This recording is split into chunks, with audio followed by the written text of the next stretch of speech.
Dermanê ji bîrkirina Kurdî. Ev dermana ji bîrkirina Kurdî ye. Kurdên ku zimanê xwe ji bîr kirine, bila rojê çar dana bizikê birçî vexwin ji bo baş bin. Ev dermana ji bîrkirina Kurdî ye. Kurdên ku zimanê xwe ji bîr kirine, bila rojê çar dana bizikê birçî vexwin ji bo baş bin. Hûn dikarin hemû kulîlkan hilkin, lê hûn nikarin pêşî li hatina biharê bigirin. Hûn dikarin hemû kulîlkan hilkin, lê hûn nikarin pêşî li hatina biharê bigirin. Tirsa min a herî mezin ev e ku rojekî peyveka zimanê Kurdî winda bibe. Tirsa min a herî mezin ev e ku rojekî peyveka zimanê Kurdî winda bibe.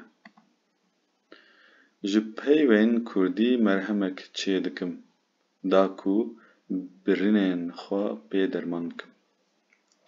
Ji peyvên Kurdî merhemek çê dikim, da ku birînên xwe pê derman bikim. Lê dema jinek tê kuştin, êvînek ji kîsê hemû dinyayê diçe. Lê dema jinek tê kuştin, êvînek ji kîsê hemû dinyayê diçe. Me tenêtiya xwe jî tenê hêşt. Me tenêtiya xwe jî tenê hêşt.